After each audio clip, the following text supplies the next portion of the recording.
Hi hello how are you అండి. ఎలా ఉన్నారు అందరూ? మేమైతే చాలా చాలా బాగున్నాము. మీరందరూ హ్యాపీగా చాలా హెల్తీగా ఉండాలని కోరుకుంటున్నాను. సో ఈరోజు ఎంతో టేస్టీగా హెల్తీ ఐటెంతో ముందుకొచ్చేసానండి. చాలా చాలా టేస్టీగా ఉంది. అంతే ఈజీగా చేసుకోవచ్చండి.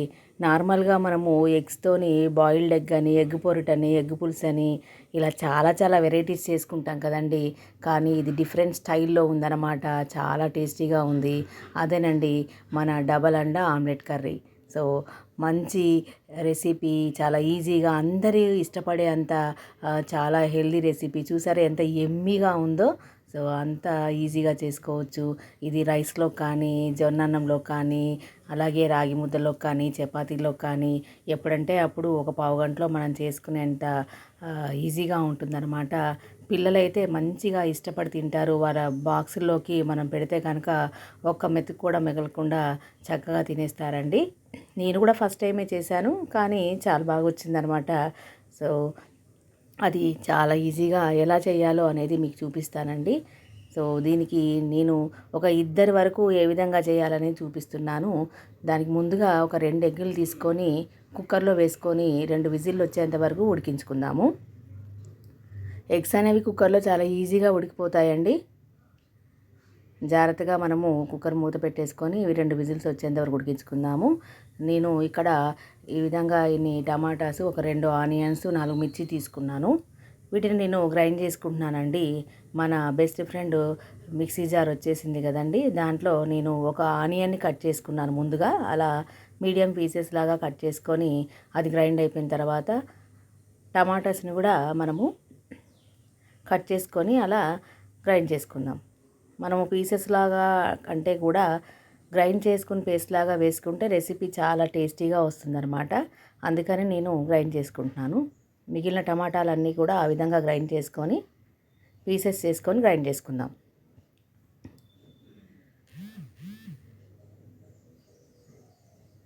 సో అలా మనము గ్రైండ్ చేసుకుందాము. గ్రైండ్ చేసుకునేటప్పుడు కూడా జాగ్రత్తగా ఉండాలండి.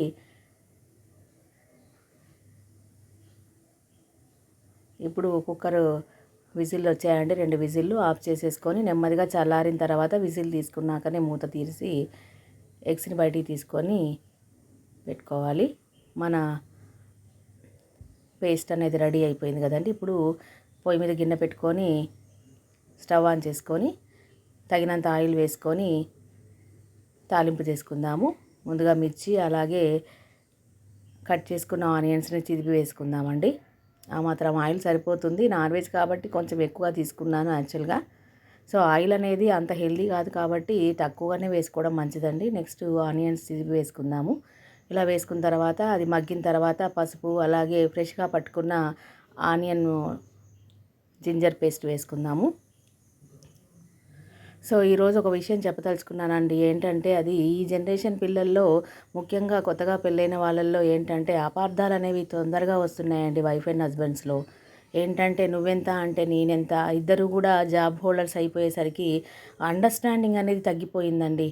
సో అలా కాకుండా మనము ఎవరైనా సరే ఒక మాట అనుకున్నప్పుడు ఎవరో ఒకరు ఒక రవ్వ తగ్గి మనము ఇద్దరం కలిసి ఉండాలి అన్న ఇదిలోనే మనం వాళ్ళు మెసిలేటట్టుగా మనం చేయాలన్నమాట, మన జనరేషన్ వాళ్ళు. ఎందుకంటే తల్లిదండ్రులకి పిల్లలకి అలాంటి మంచి నేర్పించాల్సిన అవసరం మనకే ఉంటుంది. కాబట్టి మన ఫ్యామిలీలో అటువంటి అట్మాస్ఫియర్ని ముందు మనము క్రియేట్ చేసినట్లయితే, పెళ్ళి కాని పిల్లల మధ్యలో మనం ఎప్పుడైతే ఉంటున్నామో ఆ జనరేషన్ వాళ్ళకి చదువు సంధ్యతో పాటుగా జాబ్స్ అనేవి ఆటోమేటిక్గా వాళ్ళ చదువు తగ్గట్టుగా వస్తాయి. కానీ మంచి క్యారెక్టర్ని ఇంప్లిమెంట్ చేసి అమ్మాయి అయినా సరే అబ్బాయి అయినా సరే అర్థం చేసుకునేటువంటి గుణాలని పేరెంట్స్గా మనమే అందించాలండి. అది ఏ విధంగా అంటే మనం ప్రాక్టికల్గా మన ఇంట్లో మన ఫ్యామిలీలో మన భార్యాభర్తలు ఎప్పుడైతే ఒకరినొకరు అర్థం చేసుకొని ఒకరితో ఒకరు హెల్ప్ఫుల్గా ఉంటూ మనము వాళ్ళకి ఆ అట్మాస్ఫియర్ని ఇంట్లో క్రియేట్ చేసినట్లయితే, మా అమ్మ నాన్న ఇలా ఉన్నారు, రేపు మేము కూడా ఇలాగే ఉండాలి, ఏ అపార్థాలు వచ్చినా ఇద్దరు మళ్ళీ నెక్స్ట్ డేకే కలిసిపోయేటట్టుగా చక్కగా వాళ్ళు అర్థం చేసుకునే నేచర్ని కలిగించినట్లయితే మంచి హెల్దీ అట్మాస్ఫియర్ ఉంటుంది వాళ్ళ ఇళ్ళల్లో. వాళ్ళ పిల్లలకి కూడా మంచి లైఫ్ని వాళ్ళు ఇవ్వగలుగుతారనమాట. సో అలా మనము ఫ్యామిలీని క్రియేట్ చేసుకోవాలి. చూసారా, ఎగ్స్ బాయిల్ అయిపోయాయి. వాటిని ఇలా తీసుకున్న తర్వాత వాటిని నేను కిచెన్ గార్డెన్కి యూస్ చేసుకుంటాను. మంచి ఫెర్టిలైజర్గా యూజ్ అవుతుంది.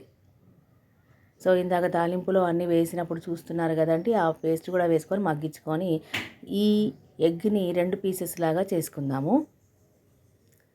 మధ్యలో ఇలా కలుపుకోవాలండి అడగంటకుండా. కొద్దిగా నీరు ఉంది కదా, అలా దాన్ని కూడా పూర్తిగా మగ్గనివ్వాలి.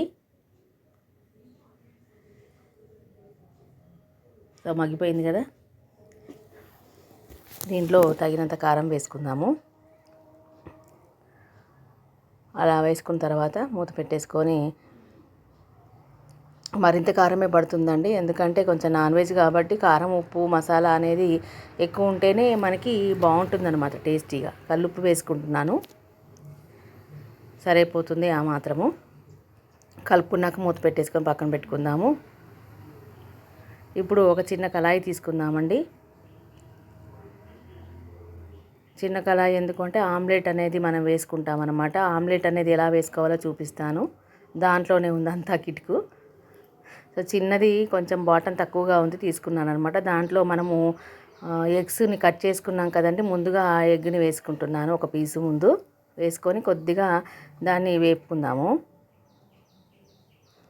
అలా వేగిన తర్వాత నేను ఒక 2 ఎగ్స్ని కొట్టిపోసుకొని ఒక గిన్నెలోకి తీసుకున్నాను. దాన్ని అంతా మ్యాష్ చేసుకుంటున్నాను.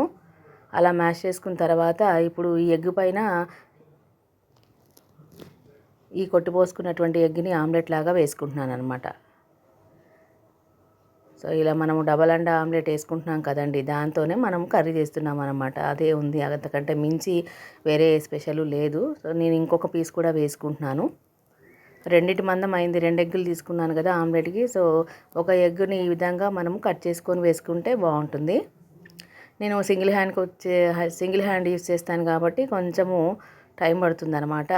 అలా ఒక వైపు మగ్గిన తర్వాత చిటికెడంత ఉప్పు వేసుకుంటున్నానండి, సరిపోతుంది. ఎందుకంటే కర్రీలో వేసుకున్నాం కదండి సాల్ట్, కాబట్టి ఈ మాత్రం సరిపోతుంది. అలా వేసుకున్న తర్వాత కొద్దిగా మగ్గిన తర్వాత రెండో వైపుకి టర్న్ చేసుకుందాము చిన్నగా. సో నెమ్మదిగా చేసుకోవాలి, ఎందుకంటే విరిగిపోతుంది. విరిగిపోయినా పర్లేదు, నేను రెండింటిగా కట్ చేసుకుంటాను. ఏ ఎగ్కి ఆ ఎగ్ లాగా కట్ చేసుకొని అది మగ్గిన తర్వాత కర్రీలో వేసుకుందాం. చూసారా అలా. సో వచ్చేసింది కదా, ఇప్పుడు దాన్ని ఇలా కట్ చేసుకొని కర్రీలో వేసేసుకుందాం.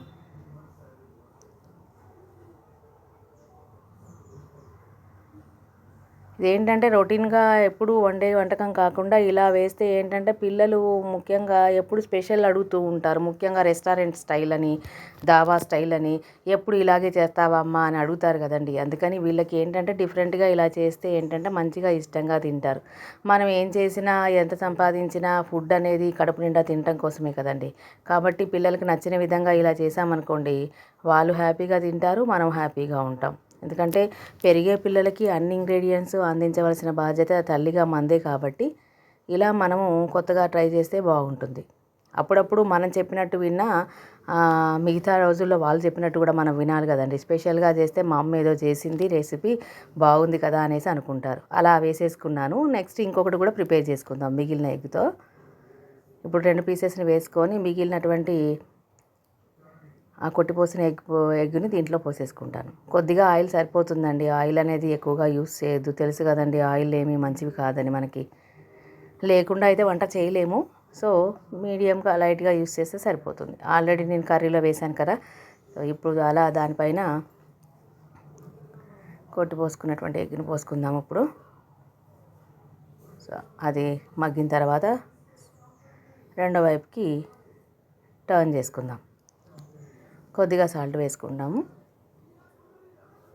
ఎందుకంటే అది మగ్గేటప్పుడు కొద్దిగా వేస్తే ఏంటంటే దాంట్లోకి అబ్జర్వ్ అవుతుంది కదా, మంచి టేస్ట్ వస్తుంది అనమాట. ఆమ్లెట్ అనేది సప్పసప్పగా కాకుండా కొద్దిగా. ఆమ్లెట్లో యాక్చువల్గా మనం వేసుకునేటప్పుడు ఎప్పుడైనా సరే లైట్గానే పడుతుందండి సాల్ట్, ఎందుకో చాలా తక్కువ వేసుకోవాలి. కొద్దిగా అటు ఇటుగా అయినా కూడా ఉప్పు అయిపోతుంది అనమాట. కాబట్టి ఏదో లైట్గా వేసుకున్నాను, కర్రీలోది అబ్జర్వ్ అవుతుంది తర్వాత. సో అలా వేసుకోవాలి. చూసారా ఎంత బాగుందో. దాన్ని ఇప్పుడు పీసులాగా చేసుకొని కర్రీలో వేసుకుంటాను. సో కర్రీలో వేసుకున్న తర్వాత ఏంటంటే కాసేపు మగ్గిస్తే అదంతా ఆ కర్రీలో వేసిన ఉప్పు కారం అంతా అబ్జర్వ్ అయ్యి మంచి టేస్ట్ వస్తుందన్నమాట. సరిపోయింది కదండి. ఇప్పుడు స్టవ్ కట్టేసుకున్నాను.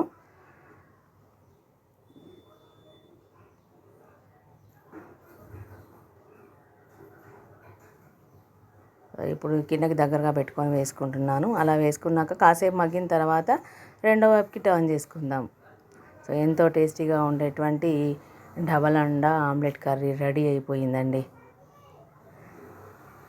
చాలా బాగా వచ్చిందండి. ఫస్ట్ టైమే నేను చేసింది, కానీ మంచి టేస్ట్ వచ్చింది. చాలా బాగుందన్నారు మా వాళ్ళు కూడా. మీరు కూడా ట్రై చేయండి, ఎలా వచ్చిందో కామెంట్ చేయండి. ఫస్ట్ టైం నా ఛానల్ చూసేవాళ్ళు కంపల్సరీగా సబ్స్క్రైబ్ చేయండి. మంచి మంచి రెసిపీస్ కోసం నా ఛానల్ని షేర్ చేయండి, లైక్ చేయండి.